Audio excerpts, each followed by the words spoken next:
eh, nuestra serie sobre la salvación. Ya llevamos 3 temas y la idea de esta temática es que sea un poquito más interactiva, ¿cierto? Que podamos participar un poquito, quizás no siempre se puede, pero en la medida que vayamos avanzando, porque lo que estamos estudiando básicamente tiene que ver con doctrina y lo esencial de la vida cristiana, por supuesto, se basa en la doctrina. Si no entendemos la doctrina, creemos en cualquier cosa y para eso también, obviamente, que necesitamos ser rigurosos y estudiar la palabra, ¿cierto? Con meticulosidad y con cierta responsabilidad. La serie que estamos llevando a cabo se llama Una salvación tan grande y ¿se acuerdan dónde está basado? Hay un versículo bien interesante en Hebreos que dice, ¿cómo escaparemos nosotros si descuidamos? No es pequeña, es tan grande la salvación.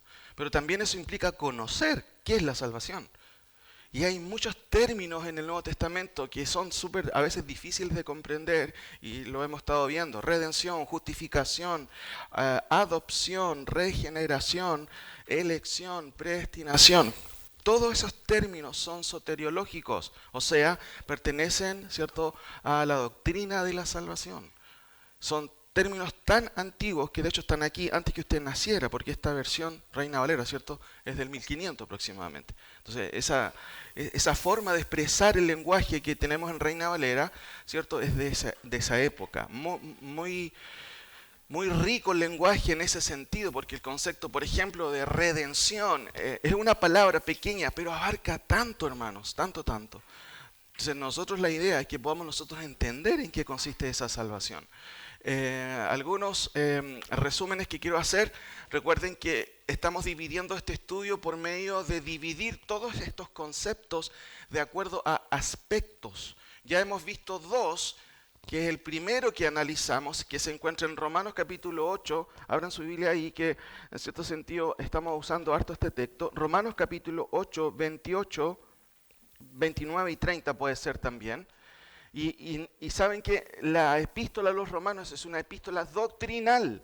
No es una epístola, perdón, no es un libro histórico. No. Pablo aquí se sienta a escribir doctrina.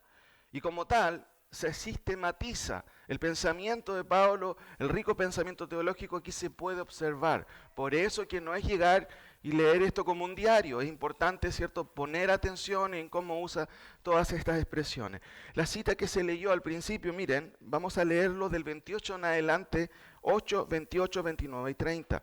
Dice, y sabemos que a los que aman a Dios, todas las cosas, les ayudan a bien. Esto es, a los que conforme a su propósito son llamados. Y ahí viene una explicación con por qué. Porque a los que antes conoció, y ahí eso es lo primero que estudiamos, ¿se acuerdan?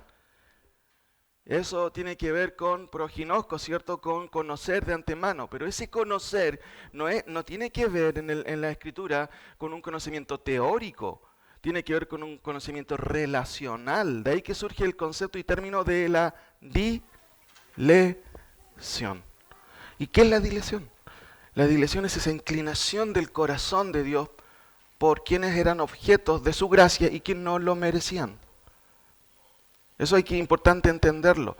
Y noten que en esta cadena de oro, los teólogos le llaman a este versículo aquí, 28, aquí la mayoría de los teólogos, ¿cierto? Me refiero a teólogos sanos bíblicamente hablando, hablan de la cadena de oro. ¿Cuál es la cadena? Miren, porque a los que antes conoció, también antes los predestinó. Esa es la idea en el texto original. Para que fuesen ellos conforme a la imagen de su Hijo, para que Él sea el primogénito entre muchos. Y a los que predestinó, pre es antes. ¿Qué hizo con ellos? A estos también los llamó. Antes, porque el verbo está en pretérito. Dios hizo todo antes. Y después dice, y a los que llamó, a estos también justificó. ¿Cuándo? Antes. Y después dice, y a los que justificó, a estos también glorificó. Noten, esa es la cadena de oro. Mi salvación, nuestra salvación, está asegurada no por lo que yo haga, sino por lo que Dios hizo, ¿dónde? En la eternidad pasada. Es difícil entender eso porque tenemos un montón de ideas muchas veces que vienen del secularismo. ¿Y dónde queda mi libre albedrío? Lo hemos estado estudiando. Avanzo un poquito. Ahora estamos en los aspectos electivos y hemos ya llevado dos temas en este sentido que tienen que ver con el tema de la predestinación. Aquí dice orden teológico, orden temporal y también cronológico. ¿Por qué? Porque todos estos verbos que ya vimos, yo no quiero profundizar todavía en esto, todos están en un aspecto verbal que tienen que ver con acciones del pasado, allá en la eternidad. Dios ya lo hizo. Por eso que los teólogos le llaman a esto la cadena de oro. Y de aquí surge también otro concepto, no les quiero enredar, pero sí es bueno e importante mencionarlo, que dicen o que se habla en la teología que tiene que ver con el ordus salutis. Es raro eso, es una expresión latina. Habitualmente en la teología se usan muchas expresiones latinas. ¿Qué significa el ordus salutis? El orden de la salvación. ¿Qué viene primero? ¿La fe? ¿La regeneración? ¿La predestinación? Entonces los teólogos tratan de ordenar esto de manera cronológica, temporal, pero también teológica. Y saben, aquí está el primer aspecto del orden de la salvación. Dios nos amó antes, sin que usted y yo hubiéramos hecho algo siquiera. De hecho, todo lo hicimos mal en el fondo. Ahora, avanzo en esto porque ahí está, ¿cierto? El aspecto afectivo, la dilección de parte de Dios, ¿cierto? Esa expresión antes conoció, quiere decir antes nos amó. Esa es la idea. El conocer en la palabra del Señor a veces tiene que ver no solamente con el aspecto teórico, sino con algo relacional. Y aquí justamente tiene que ver con eso.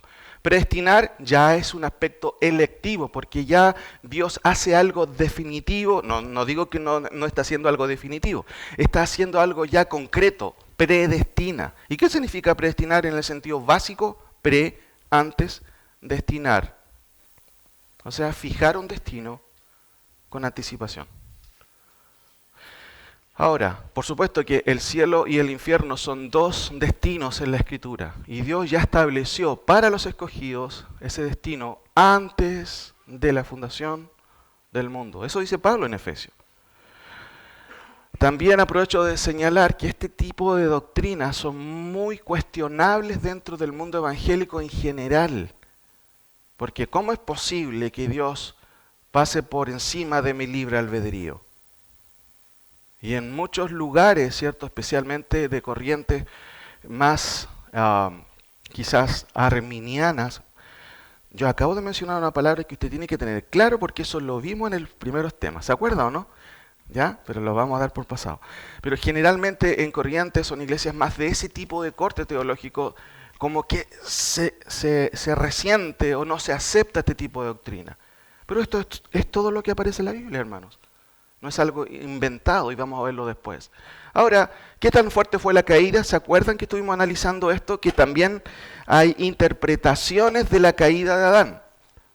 ¿Se acuerdan? No quiero hacer un repaso para estar aquí más de una hora, pero hay varias posturas que se empezaron a señalar al principio. Eso ya lo vimos al principio. Pero el punto es que el hombre tiene libre albedrío y estuvimos viendo esto. Solamente esto como un repaso. Miren, el hombre tiene libertad reflexiva. Por supuesto, puede pensar lo que quiera.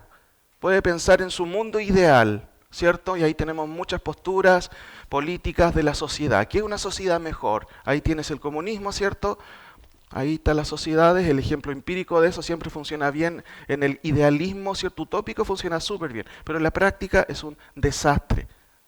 Ahí tenemos varios regímenes comunistas en donde claramente ocurre lo que ocurre en la granja de Orwell, ¿cierto? Los chanchitos tienen el poder, ¿cierto? Y abusan de todo. Esa es como la idea.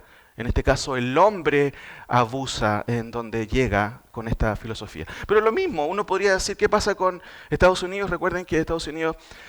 La formación del país de Estados Unidos es muy interesante porque parten con la Constitución, pero también con la Biblia. Tristemente, en el día de hoy, Estados Unidos no es lo que era al principio. Hay una distorsión total. ¿Y qué decir de Europa, los países en donde comenzó la reforma, hermano? Hay templos vacíos. Es terrible el liberalismo que existe. Ahora, el hombre tiene libertad reflexiva, libertad emotiva, puede sentir apego por algo especial, como él quiera, no está coaccionado para hacerlo.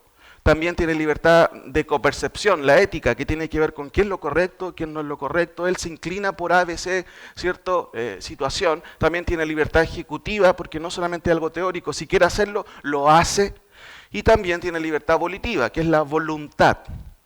Sin embargo, la Biblia nos dice que este hombre está limitado la libertad o la verdadera libertad reflexiva está fuera de su alcance, porque es un esclavo. Recuerden, Pablo dice en Efesios, ¿cierto?, que Él nos dio vida cuando estábamos, ¿cómo?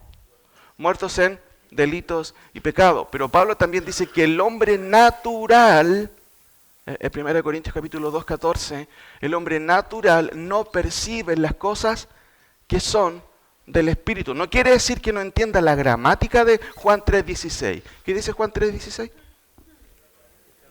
Amó Dios al mundo, que ha dado a su Hijo unigénito. Perfecto, él puede entender la gramática del texto, puede entender los adjetivos, los verbos y todo. Hace un tiempo atrás conversaba con un hermano que es profesor de castellano, me decía, ¿sabe, pastor? Tuve un profe espectacular en gramática, desarmaba el texto, entendía la Biblia, pero increíble, pero él no era creyente. No reaccionaba en función de las implicancias espirituales del texto, porque de tal manera amó Dios al mundo que ha dado su Hijo unigénito para que todo aquel que en Él cree no se pierda. ¿Y de qué voy a perderme? Él puede entender todo el análisis gramatical del texto, pero no reacciona, y mucha gente no reacciona a la verdad espiritual detrás. ¿Por qué? Porque el hombre natural no percibe las cosas que son del Espíritu. Entonces, todo lo que está, ¿cierto?, fuera de esto no está al alcance del hombre natural. En el fondo el hombre tiene libertad compatible, es compatible con su naturaleza. Por eso es que Dios cuando nos salva no nos maquilla de evangélicos, sino que nos transforma de adentro, desde el corazón. ¿Me entienden? Y tristemente muchas veces hay mucha cultura evangélica, pero no hay vidas transformadas.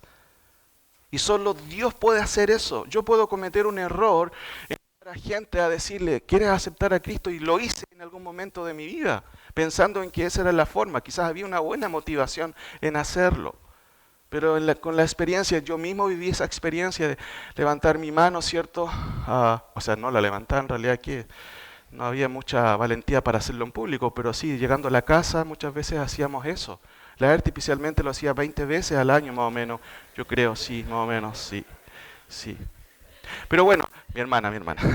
Entonces, hermano, nosotros muchas veces disasociamos la teología de la práctica. La teología determina cómo debo hacer mi práctica. En el verano siempre tratamos de hacer evangelismo en la plaza para conversar con la gente y plantearle el evangelio. ¿Queda invitado? Bueno, todavía hace mucho frío, pero va a llegar el momento para que usted observe cómo entonces es la forma de hacerlo correctamente. Ahora, el hombre es compatible, esa es la idea, eso es lo que enseña el Nuevo Testamento. El hombre es compatible con su naturaleza. Usted no le puede pedir, ¿cierto?, a un cerdito que si ve un barro, un hoyo lleno de agua y de barro, no se tire. ¿Qué va a hacer el chanchito? Se va a tirar de cabeza. Bueno, hermanos, Dios, ¿qué es lo que hace? Cambia nuestra naturaleza. ¿Me entienden? Eso es lo que hace. Y ese concepto lo vamos a ver más adelante porque tiene que ver con la regeneración. ¿Y cómo comienza la regeneración? Yo puedo tener participación en eso. ¿Tengo poder yo resolutivo para eso? ¿Usted, como persona, tienen poder resolutivo? No, nada. Fíjense que hay un texto que siempre lo hemos repetido, pero siempre históricamente se ha olvidado el contexto. Mas a todos los que le recibieron, a los que creen en su nombre, les dio poder o potestad de ser hechos hijos de Dios. Entonces se ha tomado este término recibir como un acto ritual. Y de hecho el 13, ¿qué dice el 1:13 de Juan? Busquen en sus Biblias, miren, para que ustedes puedan confirmar lo que estoy diciendo. Juan trata de mencionarnos o darnos, ¿cierto?, un reporte sobre, miren, esto pasó con los quienes les recibieron. Dios los hizo, ¿cierto?, hijos de Dios por el poder de Dios. Ahora, ¿cómo llegaron a ser ellos hijos de Dios? ¿Qué dice el versículo 13? Los cuales no son, esa palabra engendrado tiene que ver con un nuevo nacimiento. Los cuales son engendrados. Evidentemente, ¿quién de ustedes participó en su nacimiento físico? Nadie. ¿Quién participó en su nacimiento espiritual? Tampoco, nadie, solamente Dios. Usted abrió los ojos, empezó a llorar cuando era guaguita, ¿cierto? Algo parecido pasa cuando nacemos de nuevo. Los cuales no son engendrados de. Y ahí vienen a lo menos 3 tipos de poder fecundativo, si se puede decir. ¿Cierto? Los cuales no son engendrados de, ¿qué dice su Biblia? Sangre, Carne, voluntad de varón. Ya, hay formas de nacer. De hecho, Juan 3:6 dice, lo que es nacido del espíritu, espíritu es. O sea, corresponde a la biología espiritual. Y lo que es nacido de la carne corresponde a esa biología. No puedes cruzarlos. Porque nacer de nuevo corresponde a un poder externo al humano. Muchas veces nosotros, insisto, hemos cometido el error, yo mismo, en su momento de hacer a un par de personas, pero repita esta oración conmigo. Recuerdo la última vez que lo hice fue en Victoria y esa persona nunca llegó al templo, pero yo lo había mandado al cielo. Es como curioso, ¿no? Pero la salvación no funciona así bíblicamente hablando. Hemos hablado harto de eso, hermano. Avanzo para no quedarme acá. ¿Cómo salva Dios al hombre entonces o a sus escogidos? Entonces, primero tenemos que partir de la base de que la condición del hombre es muerte espiritual, muerte física y muerte eterna. Eso estuvimos analizando y esto es un resumen. Ahí están todos los pasajes, usted puede también después pausarlo y poder estudiar. ¿Qué hace Dios entonces si el hombre está muerto en delito de pecado, no quiere nada con Dios? Entonces aquí vemos el primer aspecto, el aspecto de la dilación. Dios, a pesar de eso, nos amó a un grupo de personas desde antes de la fundación del mundo. ¿Dónde aparece eso? Romanos 8:28. Dilación. Pero aparte de eso vienen los aspectos electivos, que es la predestinación y la elección. Ya hemos visto la predestinación, pero también hay un montón de versículos que hablan de la elección, hermanos, en el Nuevo Testamento. Entonces seguimos con este concepto ahora, porque esto corresponde justamente a los aspectos electivos. Dios elige. Pero nunca tenemos que pensar que Dios elige en base a méritos. No, porque lo que hace el Señor, usted conoce los tomates. ¿Ha visto una caja de tomates podridos? Ya, esa era la condición de la humanidad. Dios de ese cajón saca personas no elegibles, para nada ciertos buenos, y les da su gracia. Nosotros veníamos de ahí, hermano. No teníamos ningún mérito. Independientemente, varios de ustedes hayan nacido en hogares cristianos. No depende de sangre ni de carne, sino de ¿quién? De Dios. Yo les puedo mencionar cuántas personas han nacido en hogares cristianos, hijos de pastores, que no quieren nada con el Señor. Entonces hay que tener cuidado de repente de decir, no, porque depende del hombre. Si bien es cierto, el hombre es responsable, pero la salvación es de Dios. Jonás en la mitad de su libro dice, la salvación es del Señor. Por algo lo dice y el Nuevo Testamento lo repite. Avancemos en esto. Aspecto electivo, algunos antecedentes, y esto es importante mencionarlo. La teología sistemática de MacArthur, junto a Mayweather, dice lo siguiente. Un buen concepto, porque ahora quiero avanzar en algunos versículos que menciona la Biblia sobre la elección. ¿Qué dice esta teología sistemática? Dice, el decreto de la elección es el escogimiento libre y soberano de Dios realizado en la eternidad pasada, para poner su amor en ciertos individuos y sobre la base de nada en ellos mismos, sino exclusivamente por el beneplácito de su voluntad, para escogerlos para ser salvos del pecado y de la condenación y para heredar las bendiciones de la vida eterna a través de la obra mediadora de Cristo. Muy buena definición, eso es la elección. Una más corta, William dice aquí en esta teología sistemática, la elección es un acto de Dios antes de la creación mediante el cual Él elige a algunas personas para ser salvas, no en base de méritos previsibles, sino porque ese es su soberano deseo. ¿Se acuerdan? Solamente un abuelo de pájaro, Efesios 1:4 dice, Él nos escogió antes de la fundación del mundo según el puro afecto de su voluntad. Eso dice el texto explícitamente.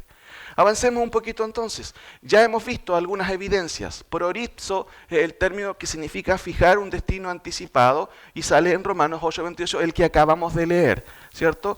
A los que conoció, a estos también predestinó, y a los que predestinó a estos también llamó, y a los que llamó a estos también justificó, y a los que justificó a estos también glorificó. Wow, Dios ya ve, o lo ve a usted, si un verdadero creyente y un escogido de Dios, en el cielo. Porque eso fue una acción de Dios.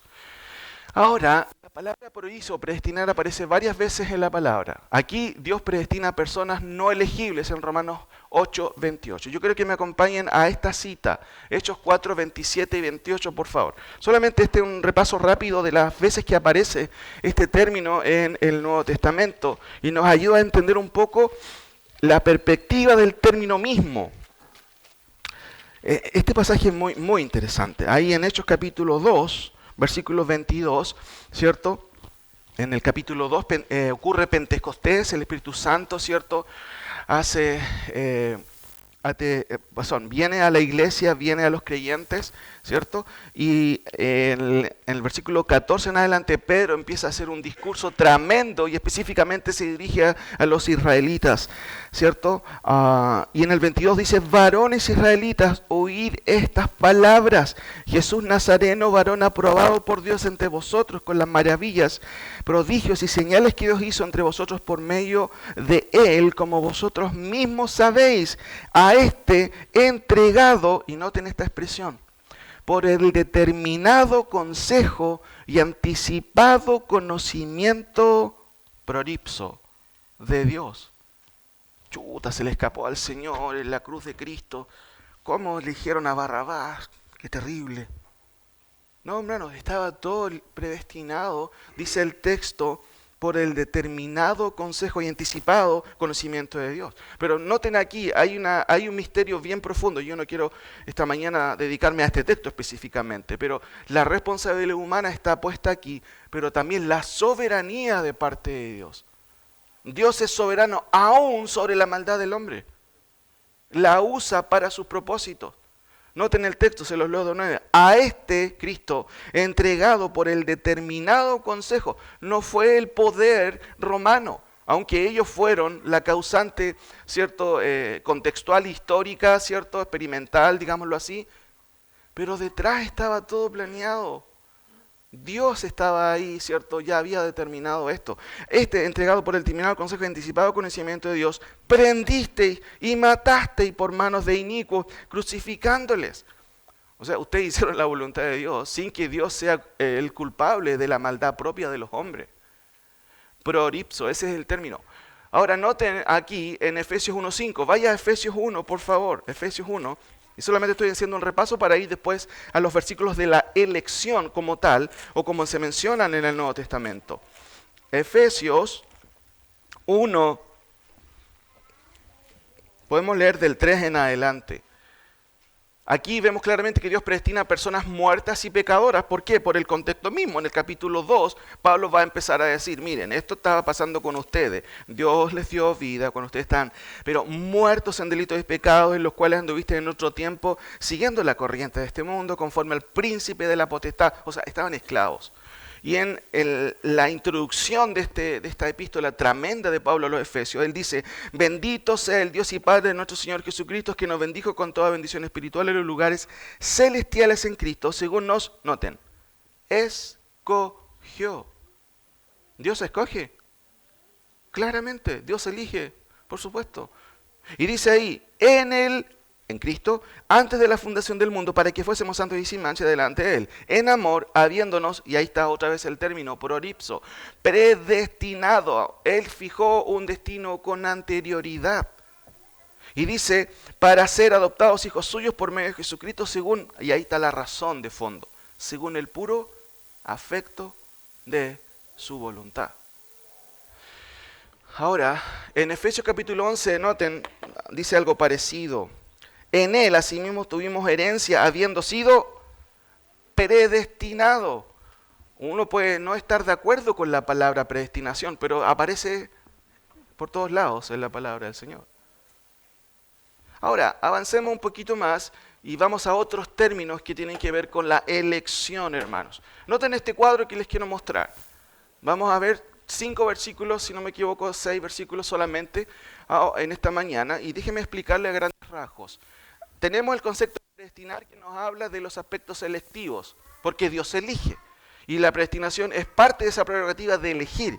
Pero también hay un montón de otros versículos que nos hablan de seleccionar, de escoger, de tomar para uno mismo, de preferir, de escoger, de asignar, de disponer, de ordenar. Todos estos términos son soteriológicos. Ese es el sentido. ¿Y qué significaba soteriológico? Cualquiera de ustedes. Soteriológico, ¿a qué se refiere? Todos estos versículos tienen sentido soteriológico.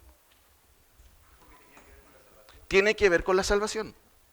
No tiene que ver con una escogencia a una vivienda del gobierno. No tiene que ver con eso. Tiene que ver con soteriología, doctrina de la salvación. Por favor, busquen Juan 15:16. Vamos a ver ahí 6 versículos solamente en donde se usan los términos, y de hecho ahí están los términos, son muy diferentes. Hermano, esto no es necesario que usted se lo aprenda, pero sí lo importante es entender, Dios elige, Dios predestina, claramente, eso aparece en la palabra del Señor. De hecho es su prerrogativa, y como decía hace un tiempo, le escuché al pastor Miguel Núñez, bueno, la especialidad del Señor es elegir, todo el tiempo está eligiendo. Eligió a Abraham, ¿cierto? Eligió a Jacob en vez de Saúl, eligió a una nación particular y no eligió a otra nación. Todo el tiempo Dios está haciendo eso. Ahora, ¿qué dice Juan 15:16? ¿Lo tienen ustedes en sus Biblias? ¿Cierto? No me elegisteis vosotros a mí, dice el Señor Jesucristo, hablándole a los discípulos. ¿Cierto? ¿Y qué dice? Sino que yo os elegí a vosotros y os he puesto para que vayáis y llevéis fruto, y vuestro fruto permanezca, para que todo lo que pidierais al Padre en mi nombre, Él os lo dé. Entonces es muy interesante eso, porque un poco los discípulos pensaban, porque en el contexto los discípulos elegían a rabí, y eso era culturalmente normal, elegir a los rabís en el contexto. Pero aquí Cristo le dice, no se equivoquen, yo los elegí a ustedes. Pero esta elección aquí no es solamente por un tema de discipulado o de ser discípulos de un rabí específico. Esta elección está hablando incluso de la salvación. Porque miren lo que dice el texto, los he elegido o los he puesto para propósito, que vayáis y lleváis fruto. Y después voy a ahondar un poquito en eso, porque también Pablo lo dice en Efesios. Vamos a otro versículo, Efesios 1:4, vayan ahí por favor, para que ustedes puedan confirmarlo, ya lo hemos visto, pero confírmenlo ustedes con sus Biblias, pueden rayar sus Biblias, ¿cierto? No hay ningún problema. No es la cara de Cristo, como decía una compañera que tenía. No, rayaste la cara de Cristo, decía. No, puede rayarla, para eso es la Biblia. ¿Qué dice? Según nos escogió, y ahí está el concepto de eklejomai. Esa palabra tiene que ver con elección, significa seleccionar, escoger o elegir. Y dice el texto, según nos escogió en Él, cuando yo levanté la mano. No dice eso. En Él, antes de la fundación del mundo, para que fuésemos santos y sin mancha delante de Él. Entonces tenemos un segundo concepto que tiene que ver con la palabra elección. Noten que en nuestras traducciones la palabra elección aparece en todos lados como así suena, elección. Pero son varios términos. Eklegiomai, en este caso es una de ellas, eklogé también es otra. Miren, 1 Tesalonicenses 1:4. Si quieren confirmarlo, vayan ustedes ahí, obviamente aquí aparece, porque conocemos, dice Pablo y Timoteo, ¿cierto?, a los creyentes de Tesalónica. Pablo no estaba en la ignorancia, ¿y cómo se habrán convertido estos hermanos de Tesalónica? No. Miren, porque conocemos, hermanos amados de Dios, vuestra elección, y el término eklogé, muy parecido a esto, son de la misma raíz, significa lo mismo, seleccionar, escoger, elegir. Vamos con otro versículo. Tenemos también 2 de Tesalonicenses 2:13. Ahí está, si quieren búsquenlo para que ustedes lo confirmen. Pueden rayar ahí también. La palabra jaireomai, ¿qué significa? Tomar para uno mismo, preferir o escoger. Fíjense que hay varios términos en el texto griego, pero todos se traducen como elección, pero todos tienen un matiz quizás diferente. Quizás en el fondo es lo mismo, escoger, elegir. ¿Y qué dice este texto? Pero nosotros debemos dar siempre gracias a Dios respecto a vosotros, hermanos amados, por el Señor, de que Dios os haya, mire, escogido, ¿cierto? Segunda, sí, claramente, segunda, perdón. ¿Está ahí, cierto? ¿Lo vieron? ¿Sí? ¿Segunda o no? ¿Primera o segunda? ¿Ese está bien? ¿Sí? Ok. ¿Y por qué me asustan? Ya, bueno. Segunda de Tesalonicenses 2:13. Miren, de que Dios os haya escogido desde principio para salvación. Soteriológico. O sea, tiene que ver con la doctrina. Dios escogiendo. Mediante la santificación por el Espíritu y la fe y la verdad. Tremenda expresión hay. Mediante, el medio, tiene que ver con eso. ¿Cómo Dios me salva? Por medio de la santificación, me aparta por el Espíritu y la fe en la verdad. Siempre en la salvación, los dos elementos preponderantes siempre son dos. ¿Cuáles son los elementos preponderantes de la salvación? A ver si ¿Se acuerdan? Lo vamos a estar viendo en los demás temas. Uno puede ser el predicador. ¿Cuáles son los dos elementos preponderantes en la salvación de un pecador? Desde el punto de vista del poder fecundante de la nueva realidad, del poder transformador, no del punto de vista del hombre, sino del poder que tiene la capacidad para transformar justamente eso que no sirve para nada en algo para la gloria de Dios. Hay dos elementos. Sí, por ahí vamos, la gracia puede ser. Claro, la gracia es el concepto por el cual Dios mira a personas que no lo merecen y que dice, y siente compasión, ¿me entiende? Pero el elemento preponderante siempre es, Juan 3 es un pasaje clave, es la palabra del Señor, es el elemento preponderante.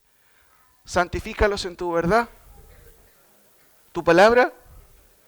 Es verdad. Santiago 1:18, ¿se acuerdan cómo dice? Él de su voluntad nos hizo nacer, ¿qué dice la otra parte? Búsquenlo por favor, Santiago 1:18. Primero tenemos que ver cuáles son los elementos preponderantes. Hermano, el predicador no tiene ni un poder. Solamente nosotros somos voceros de parte de Dios. Por su gracia, Él nos permite transmitir, hablar la verdad. ¿Sí?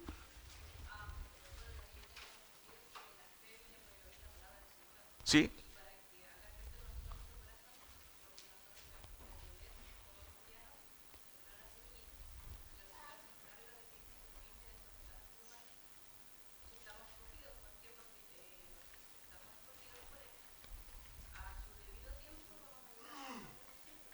Sí, sí, está bien, sí.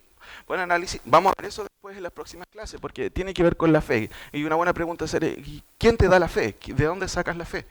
Porque uno dice, tenemos que tener fe, pero incluso la fe es un don de Dios. Ahora, elemento preponderante. ¿Qué dice Santiago 1:18? ¿Alguien lo puede leer? La voluntad de Dios. Pero dice otra cosa. Él de su voluntad nos hizo nacer por... ya, ese por es muy importante. Porque es por causativo.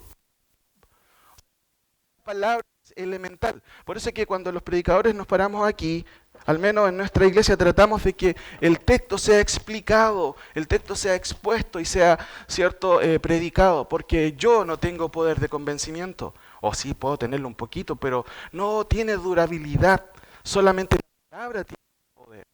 Miren, 1 Pedro 1:23, para poder seguir.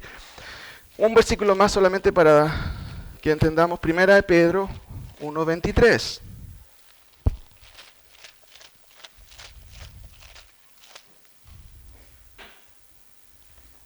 Mire la palabra renacidos. ¿A qué suena? A nacer. Y dice, siendo renacidos por la decisión. No dice eso. 1:23. Siendo renacidos, no de semilla. De hecho, es una palabrita bien interesante, más adelante lo vamos a ver. No de semilla corruptible, no de espora, sino de una semilla incorruptible, y noten, por la palabra de Dios que vive y permanece para siempre. ¿Cuál es el segundo elemento? Tiene que haber un elemento divino ahí. Juan 3. Miren, vayan a Juan, por favor. De hecho, estoy mencionando otros versículos que no tenía en mente, pero bueno, es un paréntesis solamente. Juan 3, para que no quedemos con esa duda. Juan capítulo 3.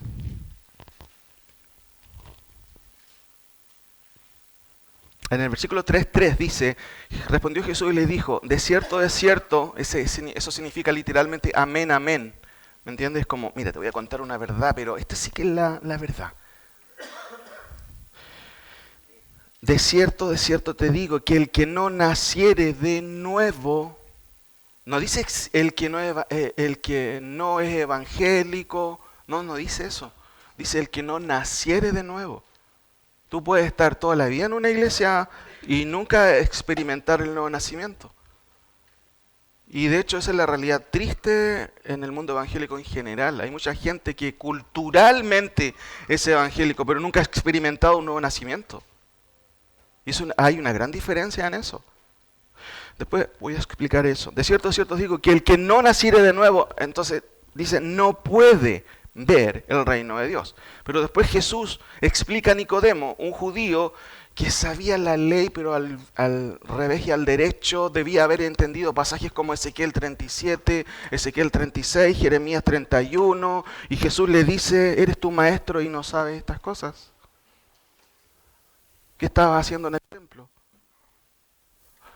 No estabas leyendo. Y dice en el 5, respondiendo Jesús dijo, de cierto digo que el que no naciere del agua, y por supuesto que el agua, hay unas interpretaciones totalmente equivocadas sobre eso, hasta el líquido amniótico, algunos como sugerente del agua. Claro, ¿por qué? Porque cuando nace en la guatita de la mamá, viene envuelto en una bolsita de AliExpress, ¿cierto? No, viene en una bolsita y ahí entra, hay agua, ¿cierto? Ahí yo no entiendo mucho de eso, pero no tiene que ver con eso. El agua, en el contexto ritual del judaísmo, se usaba para limpiar, se usaba mucho en el templo, y de hecho en Juan 15 se explica qué es el agua. Miren, vamos Juan.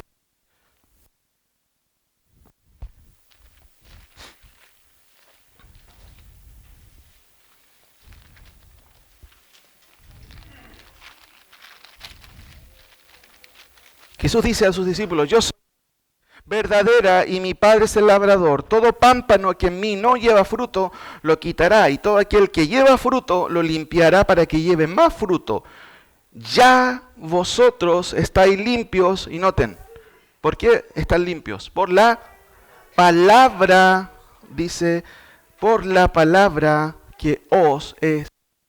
Y la palabra de Cristo es la palabra de Dios, es la palabra que limpia. Y en Juan 3, de cierto os digo que el que no nace del agua y del Espíritu es el segundo agente preponderante en la salvación. De hecho, en Juan 3:8, miren, que yo de hecho esto estoy adelantándome un poco, pero igual va a servir un poquito para que podamos tenerlo claro de a poco.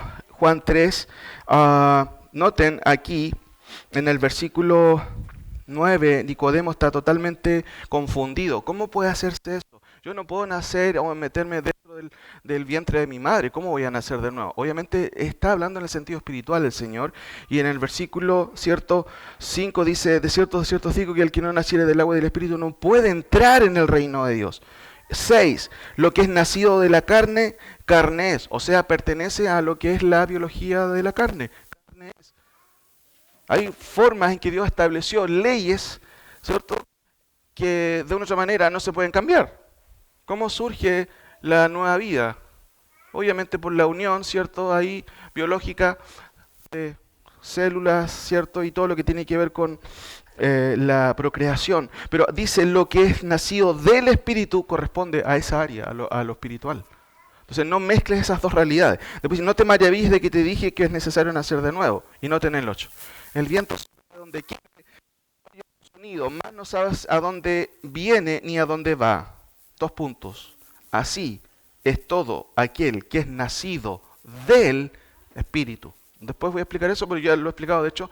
Pero el punto es que ahí el elemento preponderante en la salvación siempre es la palabra. ¿Se acuerdan que cantamos alabanza a nosotros? La ley de Jehová es perfecta. ¿Qué más? Que convierte el alma. Pero el Espíritu es un ser divino, es la tercera persona de la Trinidad. Solo Él tiene el poder para crear una nueva vida en el corazón del hombre. Ningún predicador lo tiene. Ni por más experto que sea, no tenemos esa capacidad. Ahora, sí Dios la tiene. Por eso lo que debe prevalecer en el culto, ¿qué es? Esto, la palabra del Señor. Ahora, avanzo, hermanos. Miren la doctrina, la tienen súper claro. Pablo dice, pero nosotros debemos dar siempre gracias a Dios respecto a vosotros, hermanos amados, por el Señor, de que Dios haya escogido desde el principio para la salvación mediante la santificación por el Espíritu y la fe en la verdad.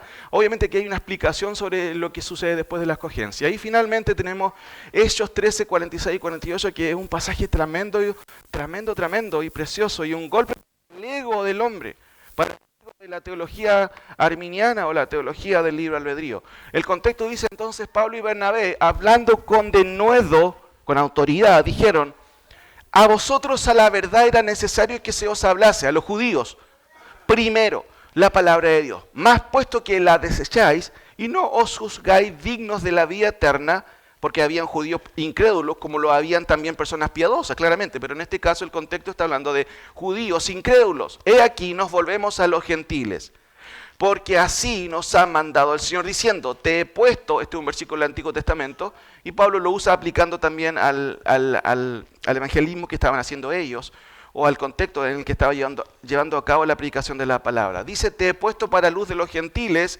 a fin de que seas para salvación hasta lo último de la tierra. Y los gentiles, miren qué interesante este versículo, oyendo esto, se regocijaban y glorificaban la palabra del Señor, y que todos los que levantaron la mano. No, perdón, y creyeron todos los que decidieron. Miren qué interesante, acción y reacción. ¿Quiénes creyeron, de acuerdo al texto? Wow, entonces, si yo levanté mi mano, voy a usar esa expresión, pero no es por una acción, es por una reacción previa. ¿De quién? De Dios. Dios me impulsó en mi corazón a hacer, necesito de Cristo. Hermanos, nadie en el sentido natural quiere a Dios. De hecho, Romanos, ¿se acuerdan lo que veíamos en Romanos? Nadie busca a Dios. Nadie quiere de Dios. Todos se apartaron, dice el texto citando a Salmo 14 y Salmo 53. Dios miró desde el cielo y no había a nadie que buscara a Dios. Todos se apartaron. El informe de Dios en ese sentido es terrible. El hombre no quiere nada con Dios. Y una buena aplicación de eso, bueno, tenemos una buena asistencia, pero si el hombre quisiera de Dios, esto estaría repleto. Tendríamos que hacer 5 templos.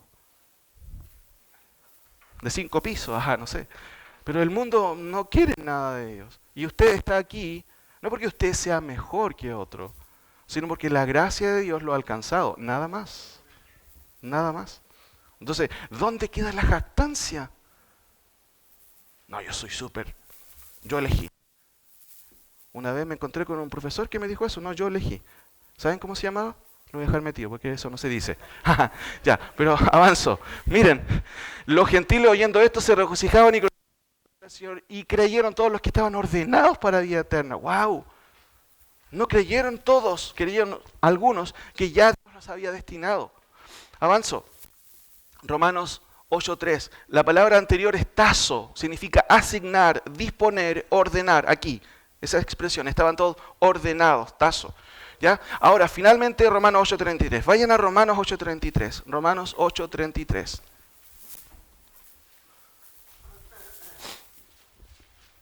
Romanos 8:33, y de hecho podemos leerlo del versículo 31, y ustedes pueden ahí rayar también. ¿Qué término se usa? Ecleptos. Eso también es un término electivo. Y dice, ¿qué diremos, dice Pablo a esto? Si Dios es por nosotros, ¿quién contra nosotros? El que no escatimó propio Hijo, sino que lo entregó por todos nosotros, ¿cómo no nos dará también con Él todas las cosas? Esto no es teología de la prosperidad, por supuesto, ¿ya? No es teología de la prosperidad. O sea, Dios no te va a dar todo lo que tú quieres. Yo quiero un Mercedes-Benz, un Rolls Royce, no sé, un Porsche. Ya, no significa eso. Tiene que ver con lo espiritual. Pero miren al 33. ¿Quién acusará a quién? ¿Cómo dice su Biblia? A los escogidos de Dios. ¿Por qué? Bueno, Dios es el que justifica. Entonces, no sé si me están entendiendo, hermanos. Si Dios escoge a alguien, tiene su protección. Dios protege a quienes son suyos. Aunque también Dios disciplina a quienes son suyos. Por eso una buena pregunta no es tanto los beneficios muchas veces de la elección. Pues, es bueno ser disciplinado por el Señor a veces. Si Dios nos disciplina, eso no es que sea bueno, puede ser preocupante. No, yo hago lo que quiero. No, cuidado con eso. Ahora, hermanos, conclusiones, y aquí vamos terminando. Miren, 4 conclusiones. Dios predestina, Dios escoge, es parte de su.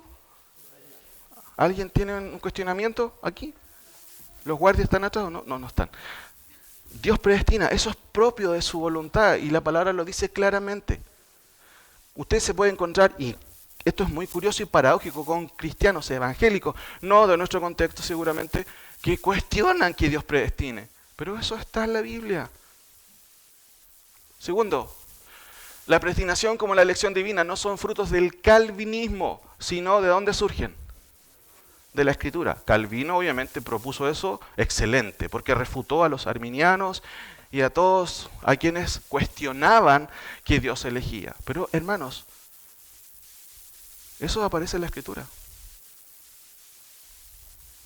Y si usted pone en Google o en YouTube, yo sé que usted tiene tiempo en eso quizás también, calvinismo, se va a encontrar con la mayoría de artículos como que esto es una doctrina del diablo, que Calvino era aquí, que era allá. Siempre el hombre va a tener conflicto cuando se cuestiona, entre comillas, su supuesta libertad, su supuesto libre albedrío. No existe eso, hermanos. Tercero, predestinación y la elección, teniendo a Dios como sujeto, incluye tres aspectos salvíficos efectivos. Un destino eterno fijado y decidido por Dios. ¿Cuándo? En la eternidad. O sea, Dios ya fijó eso. Segundo, una vocación cristiana determinada en la eternidad, o sea, ser como Cristo. Y finalmente, una adopción fijada en la eternidad por medio de Cristo. ¿Se acuerdan que Efesios dice eso? Y déjenme hacer 2 alcances solamente.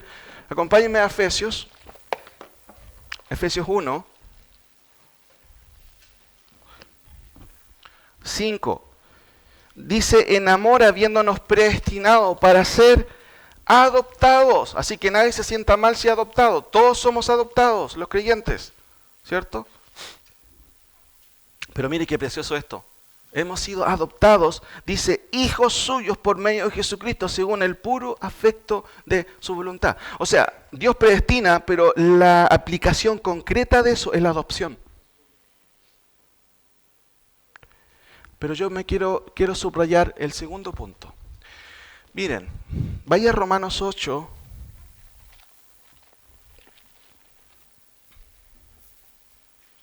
Romanos 8, los versículos que iniciamos, esto siempre vamos a estar mencionándolo. Romanos 8. Y una buena pregunta tiene que ver con esto. De hecho, en el tiempo que estuve estudiando en el Instituto Bíblico, también un profe llegó. Yo no entendía mucho este tema, pero ¿cómo hacemos con el tema del evangelismo? O sea, ¿cómo predicas? Y ahí vienen muchas caricaturas. O sea, por ejemplo, mira, Dios amó al mundo para todo aquel que en él cree, pero yo no sé si tú eres predestinado. Así que, ¿quién va a evangelizar así? Eso no es el mandato bíblico. No evangelizamos así. Porque es una prerrogativa de Dios. ¿Me entienden? ¿Qué dice Mateo 28? Id por todo el mundo y, ¿qué más? Y predicad el evangelio. ¿A quién? ¿A los elegidos? ¿Quién sabe quiénes son los elegidos? Usted no sabe, ni yo no sé quiénes son. Dios sabe eso. El mandato es paralelo. Yo tengo que seguir y mandar, o sea, obedecer el mandato de Dios. Predico a las personas, hablo de Cristo a mis compañeros de trabajo, a mis compañeros de clase. Alguna vez tengo que hablar de Cristo si soy creyente. Miren lo que dice el versículo 29, porque a los que antes conoció, también los predestinó. Y noten ese para. Por favor, subrayalo en su Biblia. Porque uno puede decir ya, como pastor, pero ¿quiénes son los predestinados? La Biblia no dice quiénes son los predestinados, pero sí nos da las características de más o menos de quiénes son. ¿Saben por qué? Porque en el paquete de la predestinación viene la capacitación de Dios para hacerme igual a la imagen de Cristo. Si tú dices ser creyente y vives como el diablo, entonces nunca has sido creyente. Mira lo que dice el versículo, porque a los que antes conoció también los predestinó para que fuesen hechos conforme a la imagen de su Hijo. Eres igual a Cristo. No estoy diciendo que tienes que cruzar el lago por encima del agua, no, eso sería ridículo. Tiene que ver con el carácter, la obediencia, la humildad, el sometimiento a Dios. ¿Se ve eso en tu vida? No tener propósito para ser conforme también a la forma de la imagen de su Hijo. Miren Efesios 1, vaya a Efesios 1 por favor. Lo estamos viendo también ahí, Efesios 1.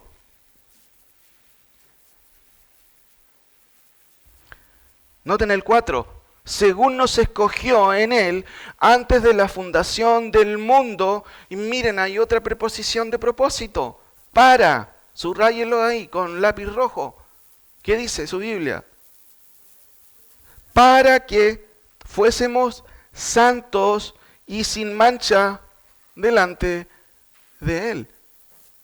Hermanos, nosotros no sabemos quiénes son los escogidos, pero la Biblia sí me da características de quiénes más o menos son.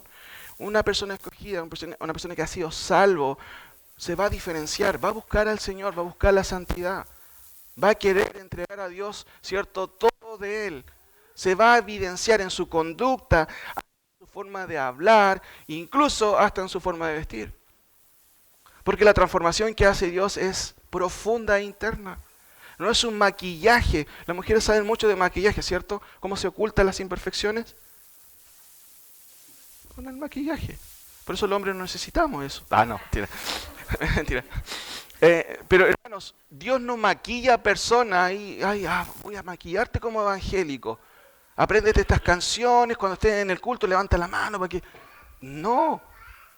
Hermanos, Dios lo que hace es transformar mi corazón. Y eso es lo tremendo de esta salvación, que sea una salvación tan grande, porque Dios lo primero que hace es salvarme también, obviamente del infierno y la condenación, pero me salva de mi propia corrupción. Porque si yo hiciera lo que quisiera, qué terrible. Si usted hiciera lo que a usted le gusta, sería peor todavía, más todavía. Imagínese, pero Dios nos rescata de eso. ¿Cómo? No maquillándonos, sino dándonos un corazón nuevo. Por eso es que me encanta el Salmo 51, porque David se da cuenta anticipadamente que, Señor, ¿qué necesito? Necesito que el profeta Natán venga a ser mi discipulado porque estoy mal. No, él llega a un punto y dice, mi problema es el corazón. Por eso que dice, oh Dios, crea en mí. ¿Se acuerdan? No un contexto diferente. No, el problema, David se da cuenta, yo soy el problema. Señor, deberías matarme. De hecho, al principio dice, oh Dios, perdonas mis rebeliones. Hermano, ¿usted alguna vez ha dicho eso en el foro interno? Señor, perdona mis rebeliones. Porque yo sé que eso no debo hacerlo y sigo haciéndolo. Pero por sobre todo, demuestra en mi vida que yo soy un elegido de parte del Señor. Porque si tú eres una persona salva, tú vas a mostrar frutos. Vas a buscar al Señor, no vas a estar obligándote. Mi papá siempre cuando éramos pequeños nosotros en el culto, él iba a la pieza y nos decía, ya chicos, al culto, y nosotros estábamos ahí peinaditos, ¿cierto? No, porque a veces la tendencia era, qué lata otra vez al culto. Pero miren, Dios nos salvó a pesar de eso, a pesar de nuestra situación. Y ahora me encanta estar aquí. No, sí, por supuesto. Me encanta estar. Y ¿saben qué? Una evidencia es que tú vas a querer estar con tus hermanos, alabando al Señor. Vas a querer aprender de la palabra, porque es una necesidad que surge del corazón, no es religiosidad. ¿Por qué se llama esta serie Una salvación tan grande? Hermanos, porque la salvación es grande. Entonces, no me digas que eres salvo, pero no muestras evidencias de salvación. Porque el cristianismo no es sinónimo de alcohólicos anónimos. ¿Me entienden? No, aquí hay poder verdadero por parte del Espíritu Santo. Cuando Dios salva a alguien, hay evidencias y deben haber evidencias. Recuerden estos dos versículos y con esto sí que termino. Miren, la predestinación y la elección teniendo a Dios como sujeto incluye tres aspectos salvíficos efectivos. Un destino eterno fijado y decidido por Dios en la eternidad. ¿A quién se le ocurrió? A Él. Él es soberano y Él puede hacer lo que quiera. Segundo, una vocación cristiana. Yo sé para dónde va la micro y sé lo que tengo que hacer, honrar a mi Señor mientras viva. Hay tanta gente que da vueltas, que no sé qué hacer. Bueno, si eres creyente, tú sabes cuál es tu meta, honrar al Señor con todo lo que eres. Y noten, dice acá, una vocación cristiana determinada en la eternidad, ser como Cristo, si eso dice claramente el texto, Efesios, Romanos y otros tantos más, para ser conformes a su imagen. Y finalmente, una adopción fijada en la eternidad por medio de Cristo. Hermanos, cuando el autor de Hebreos dice, ¿cómo escaparemos si descuidamos una salvación tan grande? Lo que está diciendo, está exhortando a su audiencia, y ya estudiamos Hebreos, ¿cierto? No pasen por alto esto, esta salvación es tremenda. Y si bien es cierto, el hombre no tiene poder aquí, El hombre es responsable de acuerdo a la Escritura. ¿Saben por qué? Además, porque el Evangelio es súper razonable. Súper razonable. Entender que yo soy un pecador, que este mundo, ¿cierto?, está en perdición y que en Cristo tengo salvación. Si bien es cierto, Pablo dice que eso es locura para muchos hombres, pero no quiere decir que el hombre no pueda entender, ¿cierto?, el sentido. Muchas veces lo hemos visto en la evangelización. Personas que logran comprender, oh wow, dice, no lo había visto de esa manera. Pero usted, hermano, ha sido enseñado aquí, no solamente por el pastor, sino por tantos quizás enseñadores que han pasado por aquí. ¿Y estamos reaccionando frente a esta salvación tan grande? Oremos al Señor. Señor, te doy gracias por tu palabra, te doy gracias porque ella nos muestra la verdad de las cosas de acuerdo a tu voluntad.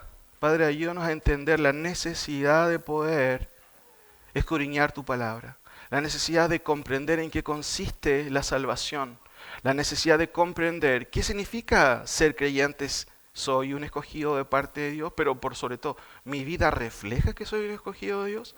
¿O hago lo que quiero siempre? ¿No veo frutos en mi vida? ¿O no me interesa? Señor, por favor, ayúdanos, Señor. Ayúdanos a todos, a mis hermanos, a mi persona también, Padre, a nunca olvidar esto, a nunca olvidar tu palabra y a entender que la salvación, esta salvación es una salvación tan grande. ¿Cómo podríamos tomar o pasar por alto lo que tú has hecho por nosotros? Por favor, Señor, ayúdanos. En el nombre de Jesús. Amén.